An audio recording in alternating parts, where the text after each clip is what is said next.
بسم الله الرحمن الرحيم. الحمد لله الذي أنزل على عبده الكتاب ولم يجعل له عوجا قيما لينذر بأسا شديدا من لدنه ويبشر المؤمنين الذين يعملون الصالحات أن لهم أجرا حسنا ماكثين فيه أبدا وينذر الذين قالوا اتخذ الله ولدا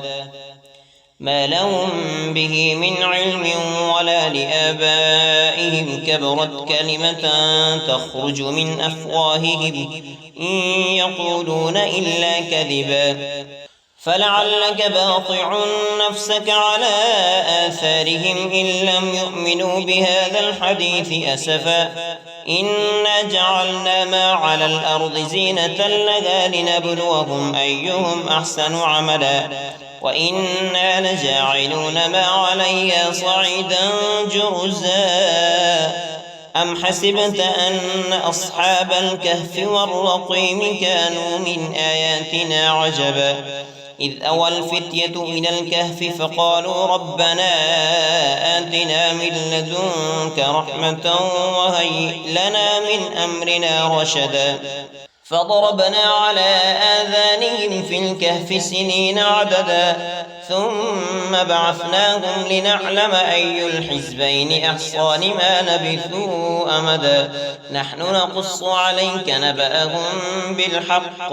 إنهم فتية آمنوا بربهم وزدناهم هدى وربطنا على قلوبهم إذ قاموا فقالوا ربنا رب السماوات والأرض لن ندعو من دونه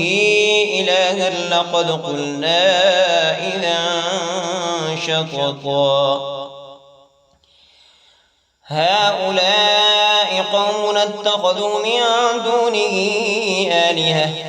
لولا يأتون عليهم بسلطان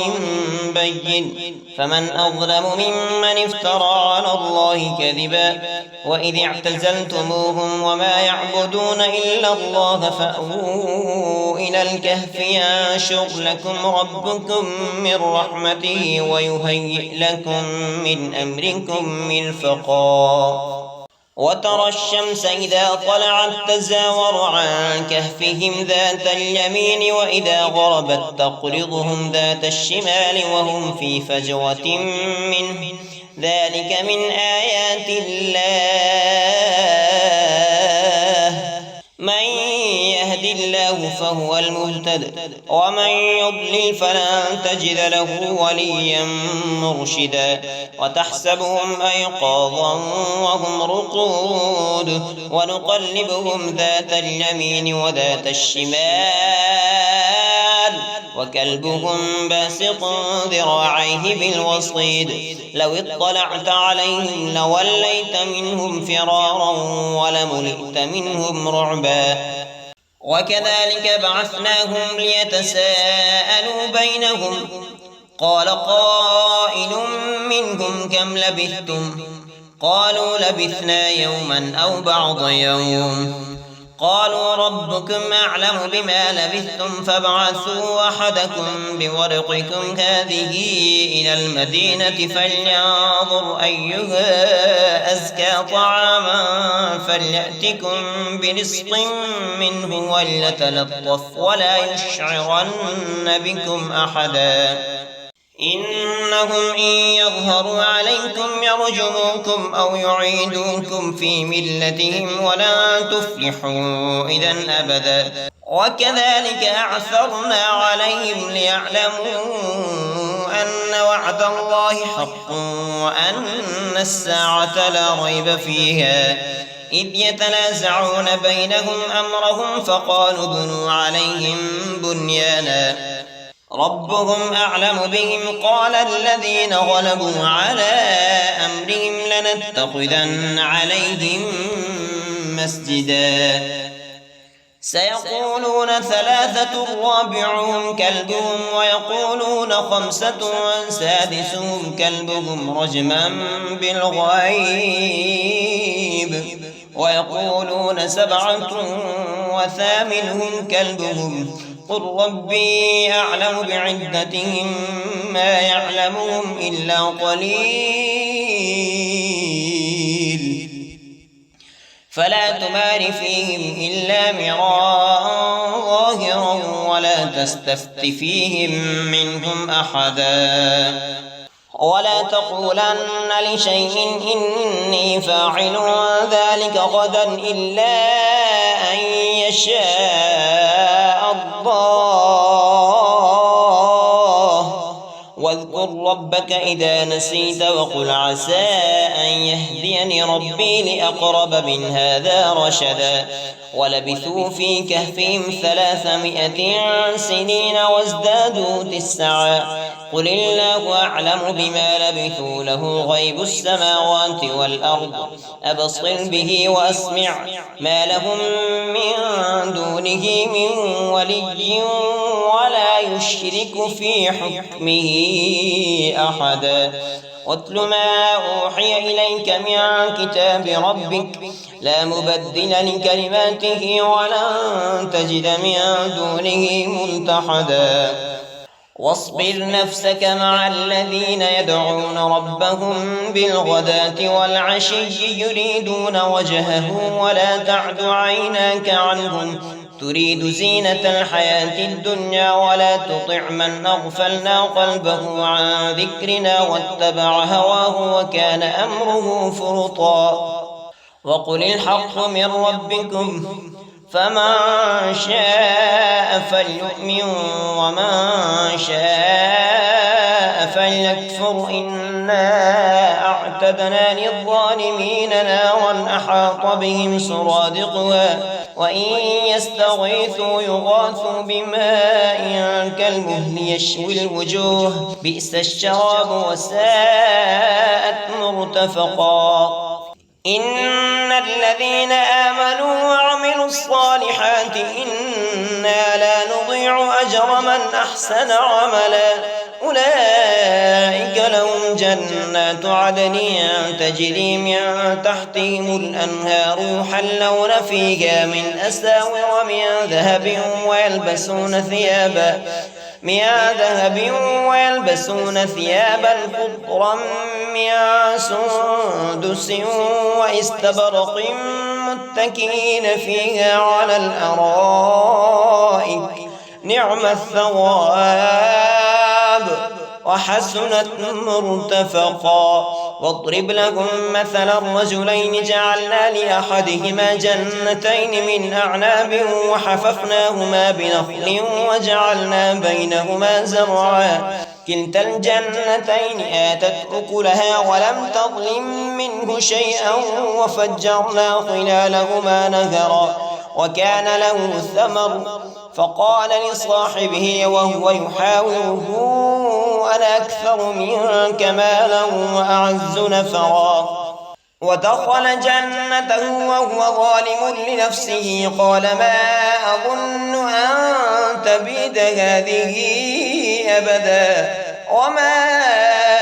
أظن الساعة قائمة ولئن رددت إلى ربي لأجدن خيرا منها منقلبا قال له صاحبه وهو يحاوره أكفرت بالذي خلقك من تراب ثم من نطفة ثم سواك رجلا لكن هو الله ربي ولا أشرك بربي أحدا ولولا إذ دخلت جنتك قلت ما شاء الله لا قوة إلا بالله إن ترني أنا أقل منك مالا وولدا فعسى ربي أن يؤتيني خيرا من جنتك ويرسل علي حسبانا من من السماء فتصبح صعيدا زلقا أو يصبح ماؤها غورا فلا تستطيع له طلبا وأحيط بثمنه فأصبح يقلب كفيه على ما أنفق فيها وهي خاوية على عروشها ويقول يا ليتني لم أشرك بربي أحدا ولم تكن له فئة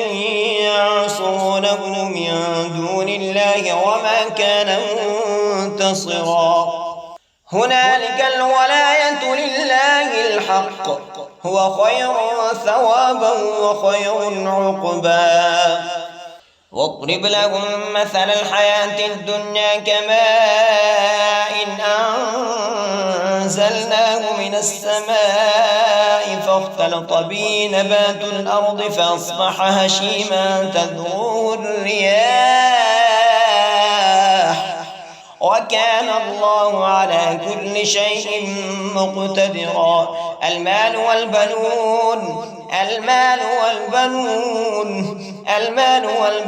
زينة الحياة الدنيا والباقيات الصالحات خير عند ربك ثوابا وخير أملا ويوم نسير الجبال وترى الأرض بارزة وحشرناهم فلم نغادر منهم أحدا وعرضوا على ربك صفا لقد جئتمونا كما خلقناكم أول مرة بل زعمتم أن لن نجعل لكم موعدا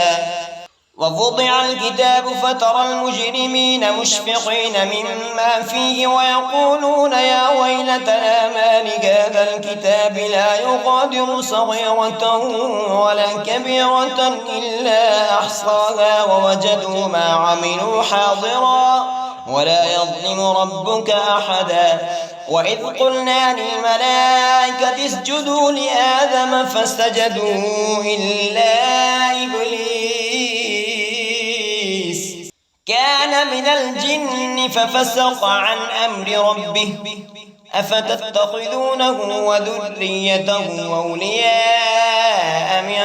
دوني وهم لكم عدو بئس للظالمين بدلا ما أشهدتهم خلق السماوات والأرض ولا خلق أنفسهم وما كنت متخذ المضلين عضدا ويوم يقول نادوا شركائي الذين زعمتم فدعوهم فلم يستجيبوا لهم وجعلنا بينهم موبقا ورأى المجرمون النار فظنوا أنهم مواقعوها ولم يجدوا عنها مصرفا ولقد صرفنا في هذا القرآن للناس من كل مثل وكان الإنسان أكثر شيء جدلا وما منع الناس أن يؤمنوا إذ جاءهم الهدى ويستغفروا ربهم إلا أن تأتيهم سنة الأولين أو يأتيهم العذاب قبلا وما نرسل المرسلين إلا مبشرين ومنذرين ويجادل الذين كفروا بالباطل ليدحضوا به الحق واتخذوا آياتي وما أنذروا هزوا ومن أظلم ممن ذكر بآيات ربه فأعرض عنها ونسي ما قدمت يداه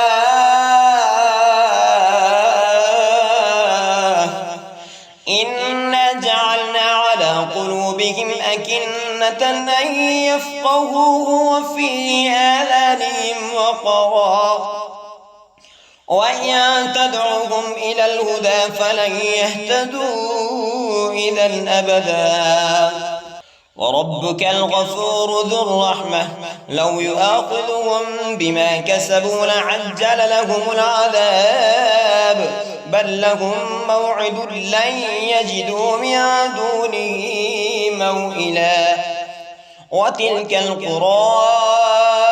أهلكناهم لما ظلموا وجعلنا لمهلكهم موعدا وإذ قال موسى لفتاه لا أبرح حتى أبلغ مجمع البحرين أو أمضي حقبا فلما بلغا مجمع بينهما نسيا حوتهما فاتخذ سبيله في البحر سربا فلما جاوزا قال لفتاه آتنا غداءنا لقد لقينا من سفرنا هذا نصبا قال أرأيت إذ أوينا إلى الصخرة فإني نسيت الحوت وما أنسانيه إلا الشيطان أن نذكره واتخذ سبيله في البحر عجبا قال ذلك ما كنا نبغي فارتد على آثارهما قصصا فوجدا عبدا من عبادنا آتيناه رحمة من عندنا وعلمناه من لدنا علما قال له موسى هل نتبعك على أن تعلمني مما علمت رشدا قال إنك لن تستطيع معي صبرا وكيف تصبر على ما لم تحط به خبرا قال ستجدني إن شاء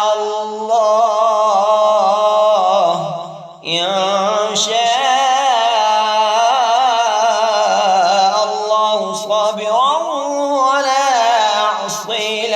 أمرا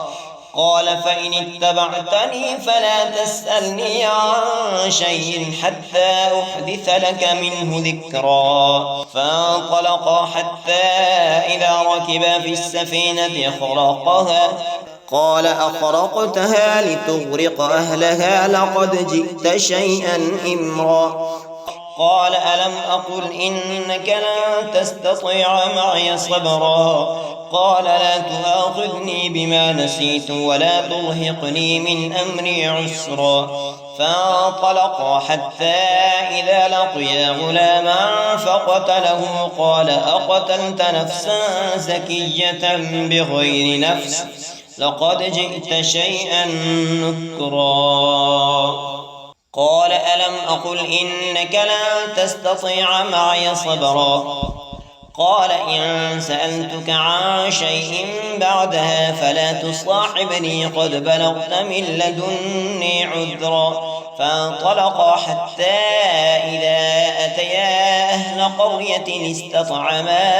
أهلها فأبوا أن يضيفوهما فوجدا فيها جدارا يريد أن ينقض فأقامه قال لو شئت لاتخذت عليه أجرا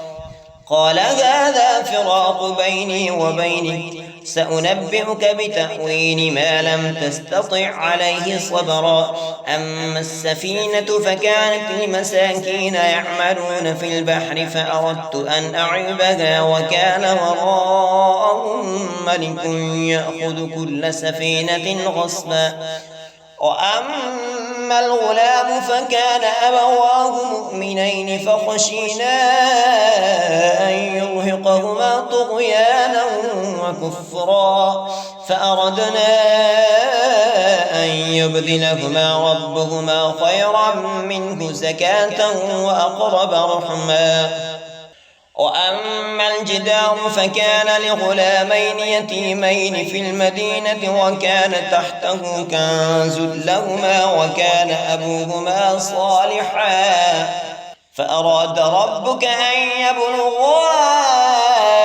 أشدهما ويستخرجا كنزهما رحمة من ربك وما فعلته عن أمري ذلك تأويل ما لم تسطع عليه صبرا ويسألونك عن ذي القرنين قل سأتلو عليكم منه ذكرا إنا مكنا له في الأرض وآتيناه من كل شيء سببا فأتبع سببا حتى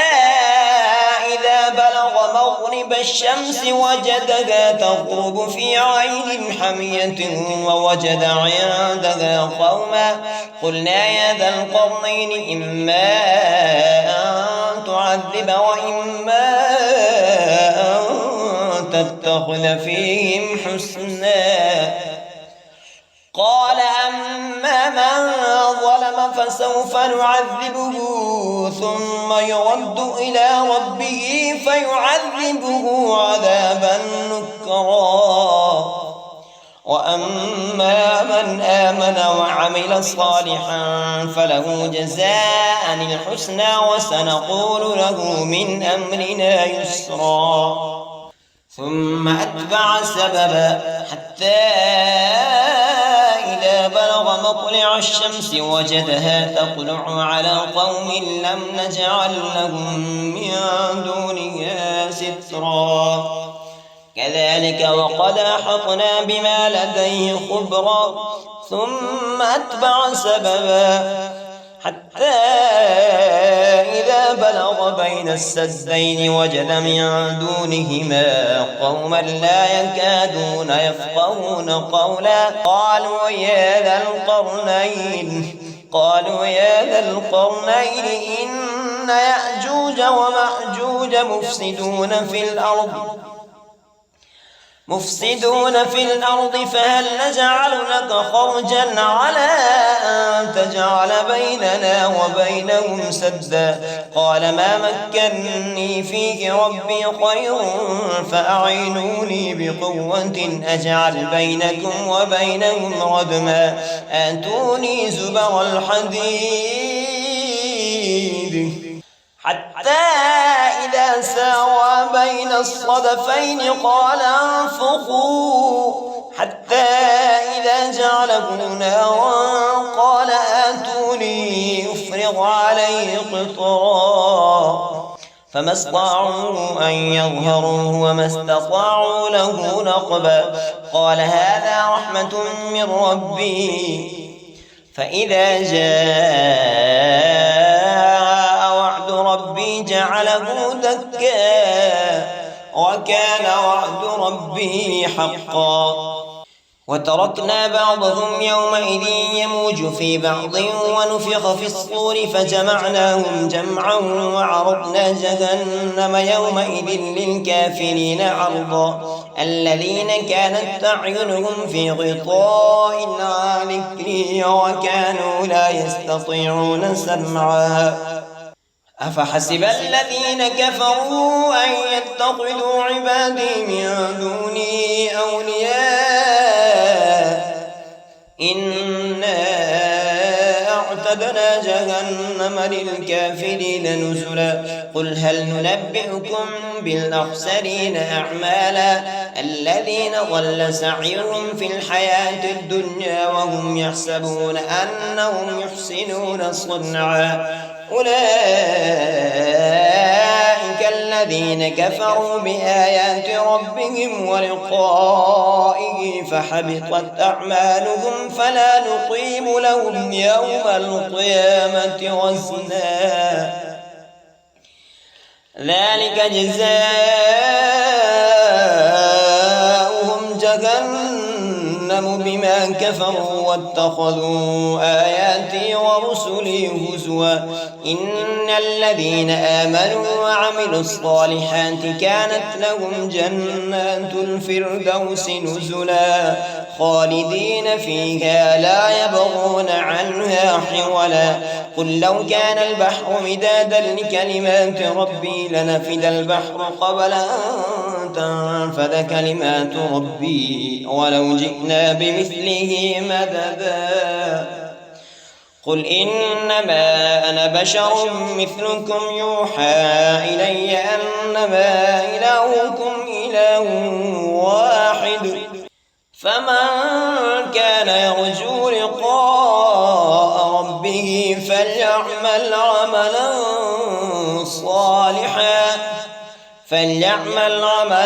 صالحا ولا يشرك بعبادة ربه أحدا. بسم الله الرحمن الرحيم. الحمد لله الذي أنزل على عبده الكتاب ولم يجعل له عوجا قيما لينذر بأسا شديدا من لدنه ويبشر المؤمنين الذين يعملون الصالحات أن لهم أجرا حسنا ماكثين فيه أبدا وينذر الذين قالوا اتخذ الله ولدا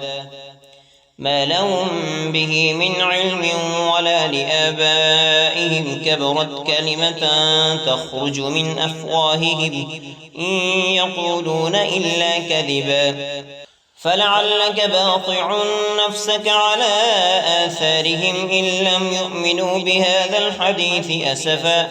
إنا جعلنا ما على الأرض زينة لها لنبلوهم أيهم أحسن عملا وإنا لجاعلون ما عليها صعيدا جرزا أم حسبت أن أصحاب الكهف والرقيم كانوا من آياتنا عجبا إذ أوى الفتية إلى الكهف فقالوا ربنا آتنا من لدنك رحمة وهيئ لنا من أمرنا رشدا فضربنا على آذانهم في الكهف سنين عددا ثم بعثناهم لنعلم أي الحزبين أحصى لما لبثوا أمدا نحن نقص عليك نبأهم بالحق إنهم فتية آمنوا بربهم وزدناهم هدى وربطنا على قلوبهم إذ قاموا فقالوا ربنا رب السماوات والأرض لن ندعو من دونه إلها لقد قلنا إذا شططا هؤلاء قوم اتخذوا من دونه آلهة لولا يأتون عليهم بسلطان بين فمن أظلم ممن افترى على الله كذبا وإذ اعتزلتموهم وما يعبدون إلا الله فأووا إلى الكهف ينشر لكم ربكم من رحمته ويهيئ لكم من أمركم مرفقا وترى الشمس إذا طلعت تزاور عن كهفهم ذات اليمين وإذا غربت تقرضهم ذات الشمال وهم في فجوة منه ذلك من آيات الله من يهد الله فهو المهتد ومن يضلل فلن تجد له وليا مرشدا وتحسبهم أيقاظا وهم رقود ونقلبهم ذات اليمين وذات الشمال وكلبهم باسط ذراعيه بالوصيد لو اطلعت عليهم لوليت منهم فرارا ولملئت منهم رعبا وكذلك بعثناهم ليتساءلوا بينهم قال قائل منهم كم لبثتم قالوا لبثنا يوما أو بعض يوم قالوا ربكم أعلم بما لبثتم فابعثوا أحدكم بورقكم هذه إلى المدينة فلينظر أيها أزكى طعاما فليأتكم برزق منه وليتلطف ولا يشعرن بكم أحدا إنهم إن يظهروا عليكم يرجموكم أو يعيدوكم في ملتهم ولن تفلحوا إذا أبدا وكذلك أعثرنا عليهم ليعلموا أن وعد الله حق وأن الساعة لا ريب فيها إذ يتنازعون بينهم أمرهم فقالوا بنوا عليهم بنيانا ربهم أعلم بهم قال الذين غلبوا على أمرهم لنتخذن عليهم مسجدا سيقولون ثلاثة رابعهم كلبهم ويقولون خمسة سادسهم كلبهم رجما بالغيب ويقولون سبعة وثامنهم كلبهم قل ربي أعلم بعدتهم ما يعلمهم إلا قليل فلا تمار فيهم إلا مراء ظاهرا ولا تستفت فيهم منهم أحدا ولا تقولن لشيء إني فاعل ذلك غدا إلا أن يشاء الله واذكر ربك إذا نسيت وقل عسى أن يهديني ربي لأقرب من هذا رشدا ولبثوا في كهفهم 300 سنين وازدادوا 9 قل الله أعلم بما لبثوا له غيب السماوات والأرض أبصر به وأسمع ما لهم من دونه من ولي ولا يشرك في حكمه أحدا واتل ما أوحي إليك من كتاب ربك لا مبدل لكلماته ولن تجد من دونه ملتحدا واصبر نفسك مع الذين يدعون ربهم بالغداة والعشي يريدون وجهه ولا تعد عيناك عنهم تريد زينة الحياة الدنيا ولا تطع من أغفلنا قلبه عن ذكرنا واتبع هواه وكان أمره فرطا وقل الحق من ربكم فمن شاء فليؤمن ومن شاء فليكفر إنا أعتدنا للظالمين نارا أحاط بهم سرادقها وإن يستغيثوا يغاثوا بماء كالمهل يشوي الوجوه بئس الشراب وساءت مرتفقا إن الذين آمنوا وعملوا الصالحات إنا لا نضيع أجر من أحسن عملا أولئك لهم جنات عدن تجري من تحتهم الأنهار يحلون فيها من أساور من ذهب ويلبسون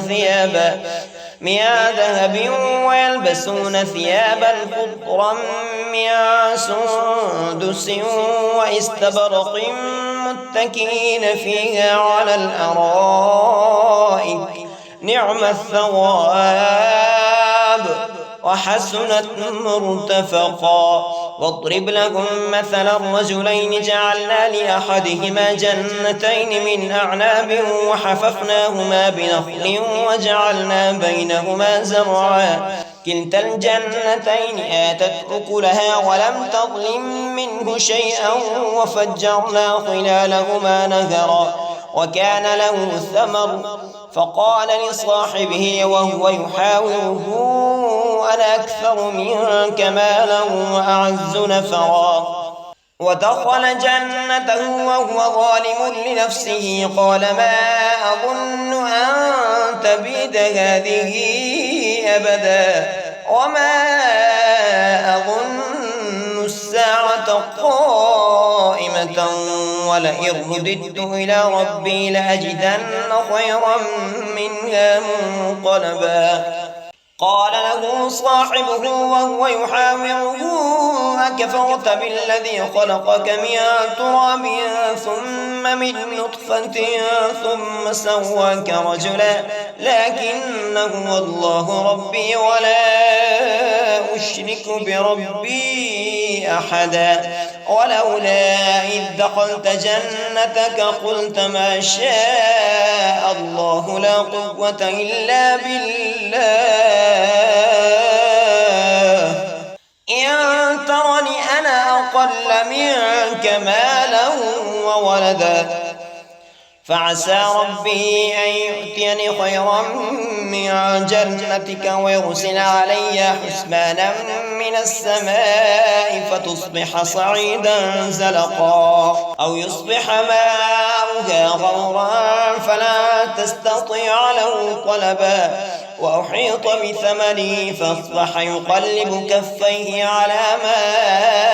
أنفق فيها وهي خاوية على عروشها وهي خاوية على عروشها ويقول يا ليتني لم أشرك بربي أحدا ولم تكن له فئة ينصرونه من دون الله وما كان منتصرا هنالك الولاية لله الحق هو خير ثوابا وخير عقبا واضرب لهم مثل الحياة الدنيا كماء أنزلناه من السماء فاختلط به نبات الأرض فأصبح هشيما تذروه الرياح وكان الله على كل شيء مقتدرا المال والبنون زينة الحياة الدنيا والباقيات الصالحات خير عند ربك ثوابا وخير أملا ويوم نسير الجبال وترى الأرض بارزة وحشرناهم فلم نغادر منهم أحدا وعرضوا على ربك صفا لقد جئتمونا كما خلقناكم أول مرة بل زعمتم أن لن نجعل لكم موعدا ووضع الكتاب فترى المجرمين مشفقين مما فيه ويقولون يا ويلتنا ما لهذا الكتاب لا يغادر صغيرة ولا كبيرة إلا أحصاها ووجدوا ما عملوا حاضرا ولا يظلم ربك أحدا وإذ قلنا للملائكة اسجدوا لآدم فسجدوا إلا إبليس كان من الجن ففسق عن أمر ربه أفتتخذونه وذريته أولياء من دوني وهم لكم عدو بئس للظالمين بدلا ما أشهدتهم خلق السماوات والأرض ولا خلق أنفسهم وما كنت متخذ المضلين عضدا ويوم يقول نادوا شركائي الذين زعمتم فدعوهم فلم يستجيبوا لهم وجعلنا بينهم موبقا ورأى المجرمون النار فظنوا أنهم مواقعوها ولم يجدوا عنها مصرفا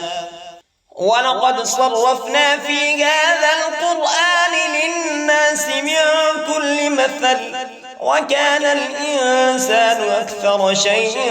جدلا وما منع الناس أن يؤمنوا إذ جاءهم الهدى ويستغفروا ربهم إلا أن تأتيهم سنة الأولين أو يأتيهم العذاب قبلا وما نرسل المرسلين إلا مبشرين ومنذرين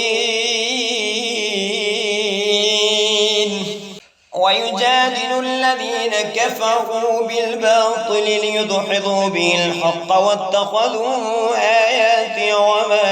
أنذروا هزوا ومن أظلم ممن ذكر بآيات ربه فأعرض عنها ونسي ما قدمت يداه إنا جعلنا على قلوبهم أكنة أن يفقهوه وفي آذانهم وقرا وإن تدعوهم إلى الهدى فلن يهتدوا إذا أبدا وربك الغفور ذو الرحمة لو يؤاخذهم بما كسبوا لعجل لهم العذاب بل لهم موعد لن يجدوا من دونه موئلا وتلك القرى أهلكناهم لما ظلموا وجعلنا لمهلكهم موعدا وإذ قال موسى لفتاه لا أبرح حتى أبلغ مجمع البحرين أو أمضي حقبا فلما بلغا مجمع بينهما نسيا حوتهما فاتخذ سبيله في البحر سربا فلما جاوزا قال لفتاه آتنا غداءنا لقد لقينا من سفرنا هذا نصبا قال أرأيت إذ أوينا إلى الصخرة فإني نسيت الحوت وما أنسانيه إلا الشيطان أن نذكره واتخذ سبيله في البحر عجبا قال ذلك ما كنا نبغي فارتد على آثارهما قصصا فوجدا عبدا من عبادنا آتيناه رحمة من عندنا وعلمناه من لدنا علما قال له موسى هل نتبعك على أن تعلمني مما علمت رشدا قال إنك لن تستطيع معي صبرا وكيف تصبر على ما لم تحط به خبرا قال ستجدني إن شاء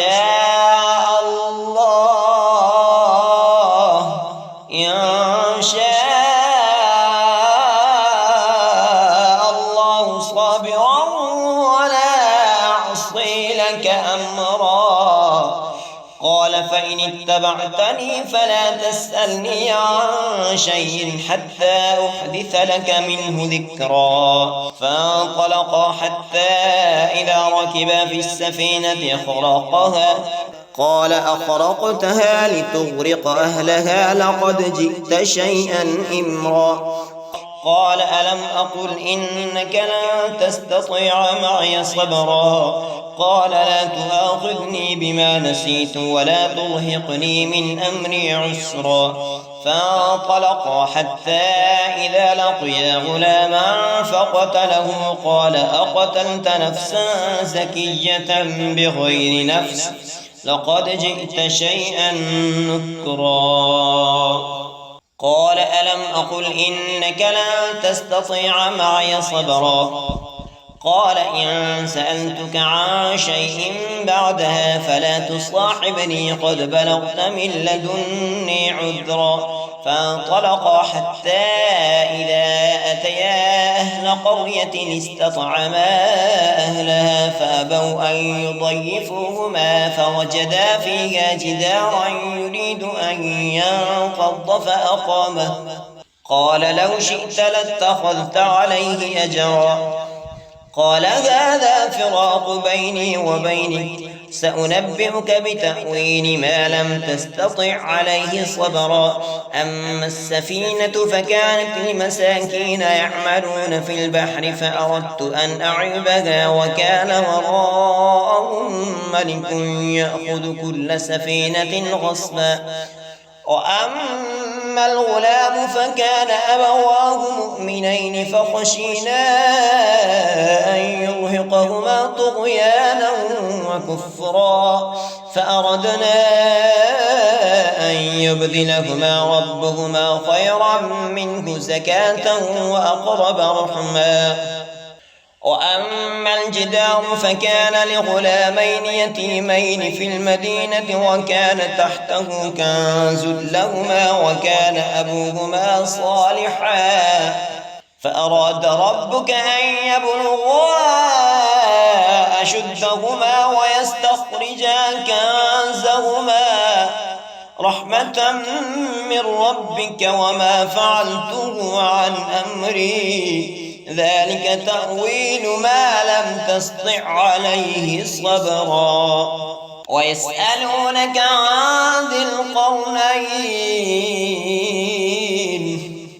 قل سأتلو عليكم منه ذكرا إنا مكنا له في الأرض وآتيناه من كل شيء سببا فأتبع سببا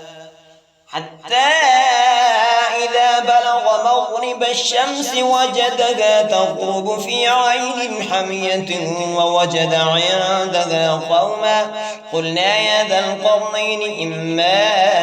أن نعذب وإما أن تتخذ فيهم حسنا. قال أما من ظلم فسوف نعذبه ثم يرد إلى ربه فيعذبه عذابا نكرا. وأما من آمن وعمل صالحا فله جزاء الحسنى وسنقول له من أمرنا يسرا. ثم أتبع سببا حتى إذا بلغ مطلع الشمس وجدها تطلع على قوم لم نجعل لهم من دونها سترا. كذلك وقد أحطنا بما لديه خبرا. ثم أتبع سببا حتى إذا بلغ بين السدين وجد من دونهما قوما لا يكادون يفقهون قولا. قالوا يا ذا القرنين إن يأجوج ومأجوج مفسدون في الأرض فهل نجعل لك خرجا على أن تجعل بيننا وبينهم سدا. قال ما مكنني فيه ربي خير فأعينوني بقوة أجعل بينكم وبينهم ردما. آتوني زبر الحديد حتى إذا ساوى بين الصدفين قال انفخوا حتى إذا جعله نارا قال آتوني أفرغ عليه قطرا. فما استطاعوا أن يظهروه وما استطاعوا له نقبا. قال هذا رحمة من ربي فإذا جاء وعد ربي جعله دكا وكان وعد ربي حقا. وتركنا بعضهم يومئذ يموج في بعض ونفخ في الصور فجمعناهم جمعا وعرضنا جهنم يومئذ للكافرين عرضا. الذين كانت أعينهم في غطاء عن ذكري وكانوا لا يستطيعون سمعا. أفحسب الذين كفروا أن يتخذوا عبادي من دوني أولياء إنا أعتدنا جهنم للكافرين نزلا. قل هل ننبئكم بالأخسرين أعمالا الذين ضل سعيهم في الحياة الدنيا وهم يحسبون أنهم يحسنون صنعا. أولئك الذين كفروا بآيات ربهم ولقائه فحبطت أعمالهم فلا نقيم لهم يوم القيامة وزنا. ذلك جزاؤهم جهنم بما كفروا واتخذوا آياتي ورسلي هزوا. إن الذين آمنوا وعملوا الصالحات كانت لهم جنات الفردوس نزلا خالدين فيها لا يبغون عنها حولا. قل لو كان البحر مدادا لكلمات ربي لنفد البحر قبل أن تنفذ كلمات ربي ولو جئنا بمثله مددا. قل إنما أنا بشر مثلكم يوحى إلي أنما إلهكم إله واحد فمن كان يرجو لقاء ربه فليعمل عملا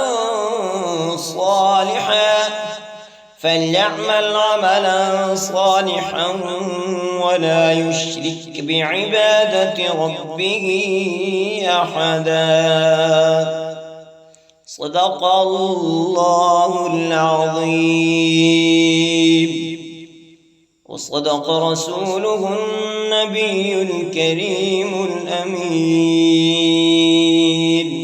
بسم الله الرحمن الرحمن الرحيم. الحمد لله الذي أنزل على عبده الكتاب ولم يجعل له عوجا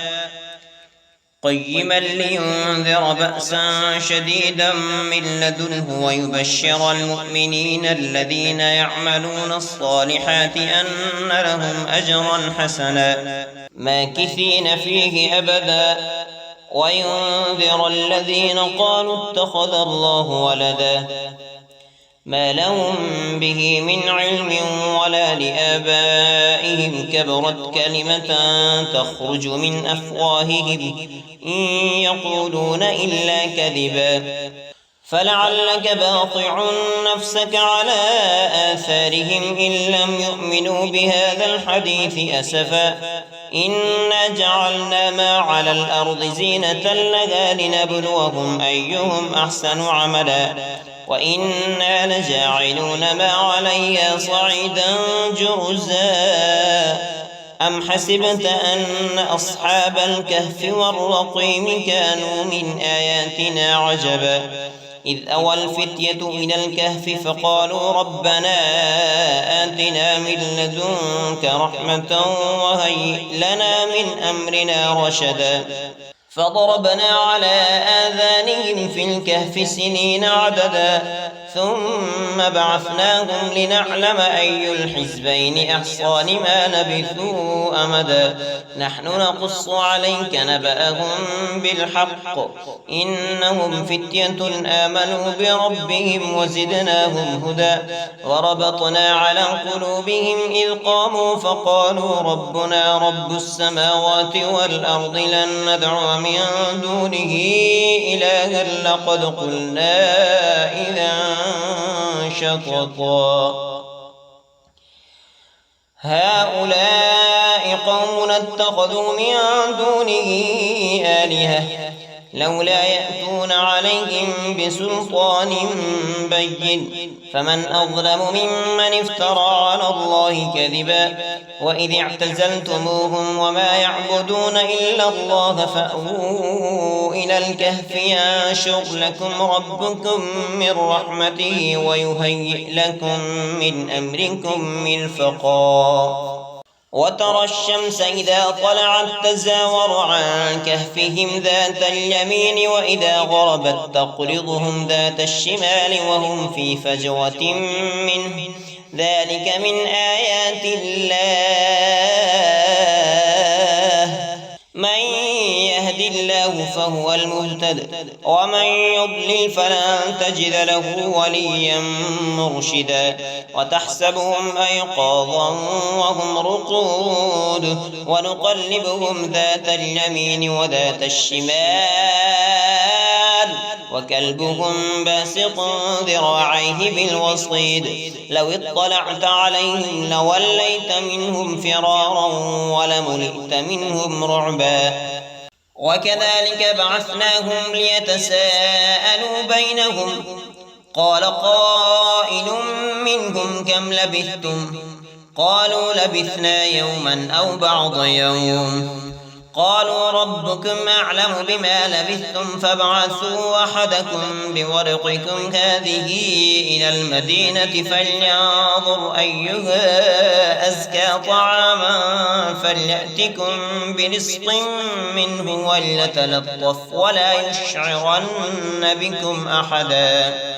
إنهم إن يظهروا عليكم يرجموكم أو يعيدوكم في ملتهم ولن تفلحوا إذا أبدا وكذلك أعثرنا عليهم ليعلموا أن وعد الله حق وأن الساعة لا ريب فيها إذ يتنازعون بينهم أمرهم فقالوا بنوا عليهم بنيانا ربهم أعلم بهم قال الذين غلبوا على أمرهم لنتخذن عليهم مسجدا سيقولون ثلاثة رابعهم كلبهم ويقولون خمسة سادسهم كلبهم رجما بالغيب ويقولون سبعة وثامنهم كلبهم قل ربي أعلم بعدتهم ما يعلمهم إلا قليل فلا تمار فيهم إلا مراء ظاهرا ولا تستفت فيهم منهم أحدا ولا تقولن لشيء إني فاعل ذلك غدا إلا أن يشاء الله واذكر ربك إذا نسيت وقل عسى أن يهديني ربي لأقرب من هذا رشدا ولبثوا في كهفهم 300 سنين وازدادوا 9 قل الله أعلم بما لبثوا له غيب السماوات والأرض أبصر به وأسمع ما لهم من دونه من ولي ولا يشرك في حكمه أحدا واتل ما أوحي إليك من كتاب ربك لا مبدل لكلماته ولن تجد من دونه ملتحدا واصبر نفسك مع الذين يدعون ربهم بالغداة والعشي يريدون وجهه ولا تعد عيناك عنهم تريد زينة الحياة الدنيا ولا تطع من أغفلنا قلبه عن ذكرنا واتبع هواه وكان أمره فرطا وقل الحق من ربكم فمن شاء فليؤمن ومن شاء فليكفر إنا أعتدنا للظالمين نارا أحاط بهم سرادقها وإن يستغيثوا يغاثوا بماء كالمهل يشوي الوجوه بئس الشراب وساءت مرتفقا إن الذين آمنوا وعملوا الصالحات إنا لا نضيع أجر من أحسن عملا أولئك لهم جنات عدن تجري من تحتهم الأنهار يحلون فيها من أساور من ذهب ويلبسون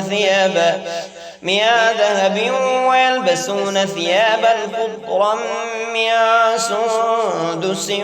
واستبرق متكئين فيها على الأرائك نعم الثواب وحسنت مرتفقا واضرب لهم مثلا الرجلين جعلنا لأحدهما جنتين من أعناب وحففناهما بنخل وجعلنا بينهما زرعا كلتا الجنتين آتت أكلها ولم تظلم منه شيئا وفجرنا خلالهما نهرا وكان له ثمر فقال لصاحبه وهو يحاوره أنا أكثر منك مالا وأعز نفرا ودخل جنته وهو ظالم لنفسه قال ما أظن أن تبيد هذه أبدا وما أظن الساعة قائمة ولئن رددت إلى ربي لأجدن خيرا منها منقلبا قال له صاحبه وهو يحاوره أكفرت بالذي خلقك من تراب ثم من نطفة ثم سواك رجلا لكن هو الله ربي ولا أشرك بربي أحدا ولولا إذ دخلت جنتك قلت ما شاء الله لا قوة إلا بالله إن ترني أنا أقل منك مالا وولدا فعسى ربي أن يؤتيني خيرا من جنتك ويرسل علي حسبانا من السماء فتصبح صعيدا زلقا أو يصبح ماؤها غورا فلا تستطيع له طلبا وأحيط بثمنه فأصبح يقلب كفيه على ما فأنفق فيها وهي خاوية على عروشها ويقول يا ليتني لم أشرك بربي أحدا ولم تكن له فئة ينصرونه من دون الله وما كان منتصرا هنالك الولاية لله الحق هو خير ثوابا وخير عقبا واضرب لهم مثل الحياة الدنيا كماء أنزلناه من السماء فاختلط به نبات الأرض فأصبح هشيما تذروه الرياح وكان الله على كل شيء مقتدرا المال والبنون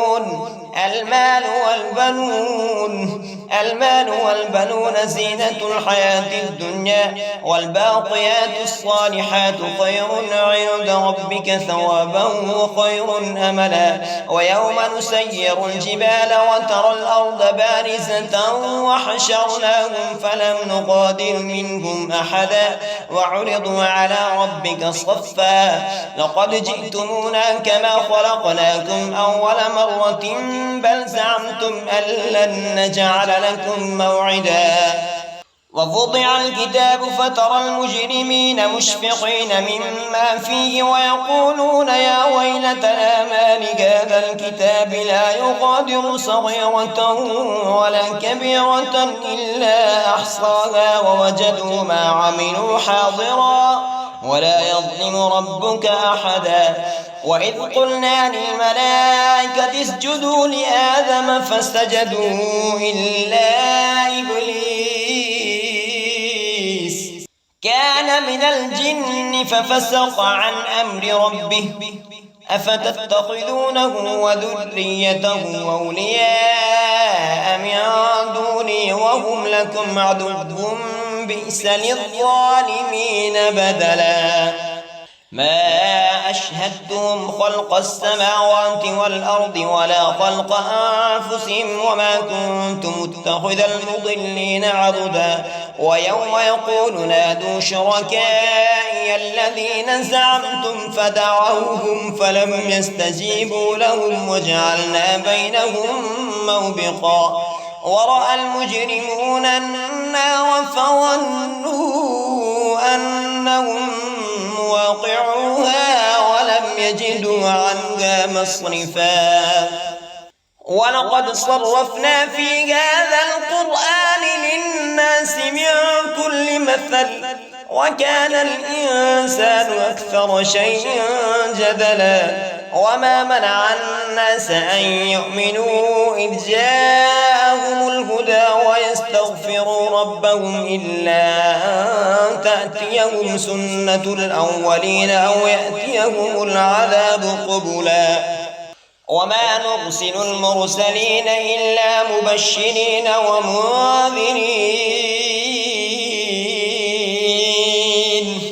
ويجادل الذين كفروا بالباطل ليدحضوا به الحق واتخذوا آياتي وما أنذروا هزوا ومن أظلم ممن ذكر بآيات ربه فأعرض عنها ونسي ما قدمت يداه إنا جعلنا على قلوبهم أكنة أن يفقهوه وفي آذانهم وقرا وإن تدعوهم إلى الهدى فلن يهتدوا إذا أبدا وربك الغفور ذو الرحمة لو يؤاخذهم بما كسبوا لعجل لهم العذاب بل لهم موعد لن يجدوا من دونه موئلا وتلك القرى أهلكناهم لما ظلموا وجعلنا لمهلكهم موعدا وإذ قال موسى لفتاه لا أبرح حتى أبلغ مجمع البحرين أو أمضي حقبا فلما بلغا مجمع بينهما نسيا حوتهما فاتخذ سبيله في البحر سربا فلما جاوزا قال لفتاه آتنا غداءنا لقد لقينا من سفرنا هذا نصبا قال أرأيت إذ أوينا إلى الصخرة فإني نسيت الحوت وما أنسانيه إلا الشيطان أن نذكره واتخذ سبيله في البحر عجبا قال ذلك ما كنا نبغي فارتد على آثارهما قصصا فوجدا عبدا من عبادنا آتيناه رحمة من عندنا وعلمناه من لدنا علما قال له موسى هل نتبعك على أن تعلمني مما علمت رشدا قال إنك لن تستطيع معي صبرا وكيف تصبر على ما لم تحط به خبرا قال ستجدني إن شاء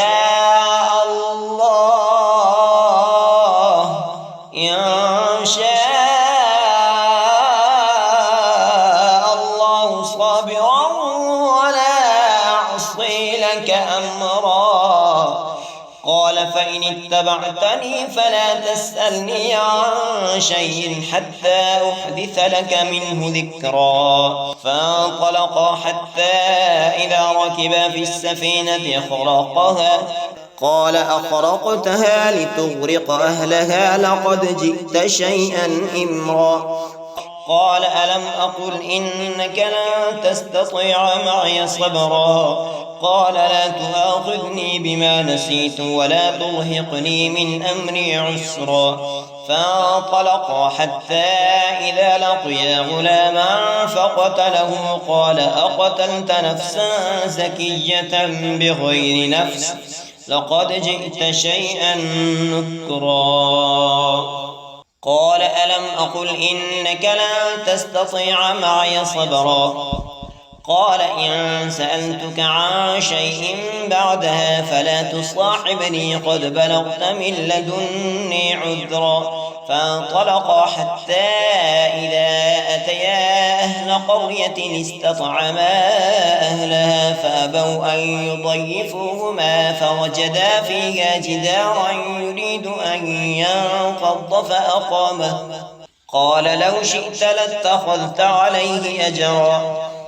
قال هذا فراق بيني وبينك سأنبئك بتأويل ما لم تستطع عليه صبرا أما السفينة فكانت لمساكين يعملون في البحر فأردت أن أعيبها وكان وراءهم ملك يأخذ كل سفينة غصبا وأما الغلام فكان أبواه مؤمنين فخشينا أن يرهقهما طغيانا وكفرا فأردنا أن يبدلهما ربهما خيرا منه زكاة وأقرب رحما وأما الجدار فكان لغلامين يتيمين في المدينة وكان تحته كنز لهما وكان أبوهما صالحا فأراد ربك أن يبلغا أشدهما ويستخرجا كنزهما رحمة من ربك وما فعلته عن أمري ذلك تأويل ما لم تسطع عليه صبرا ويسألونك عن ذي القرنين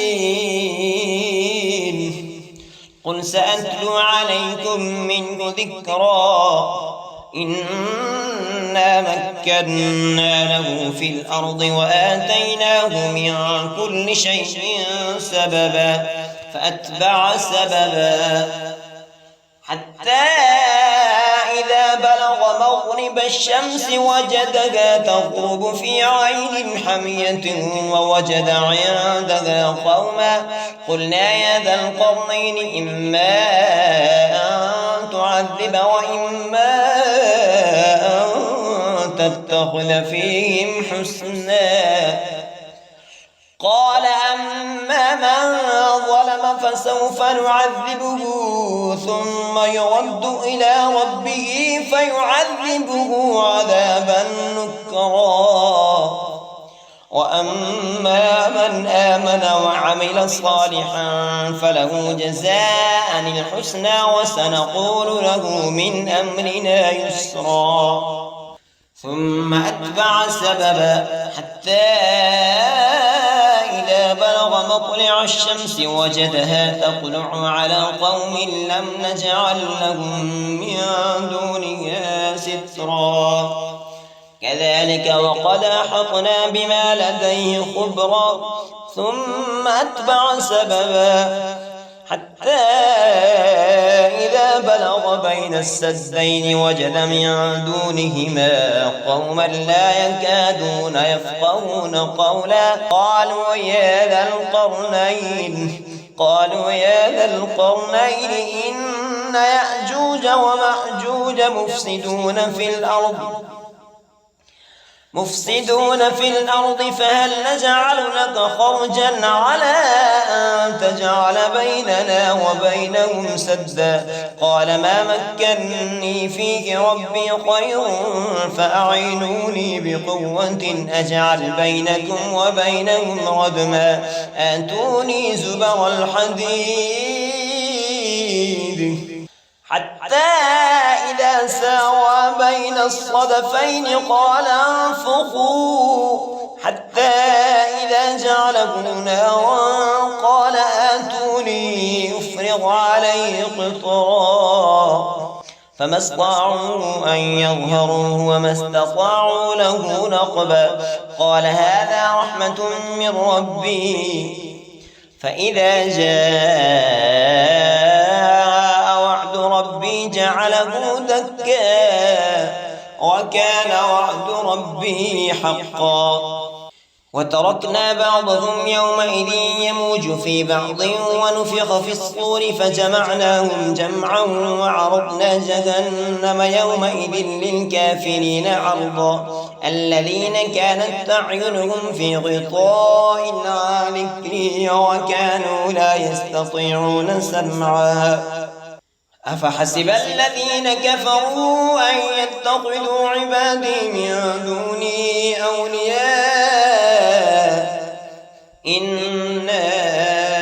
أعتدنا جهنم للكافرين نزلا قل هل ننبئكم بالأخسرين أعمالا الذين ضل سعيهم في الحياة الدنيا وهم يحسبون أنهم يحسنون صنعا أولئك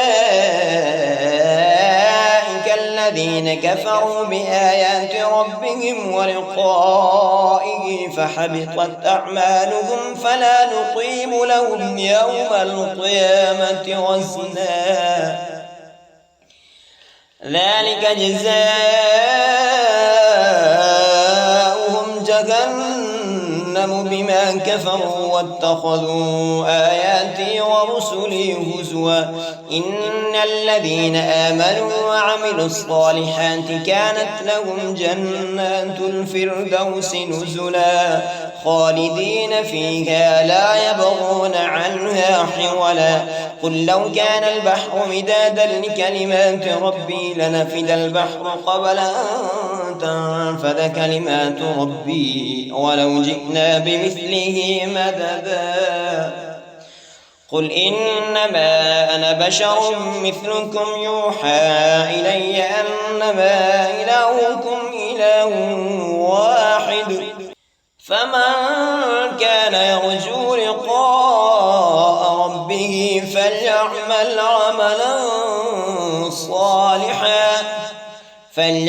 عملا صالحا ولا يشرك بعبادة ربه أحدا صدق الله العظيم وصدق رسوله النبي الكريم الأمين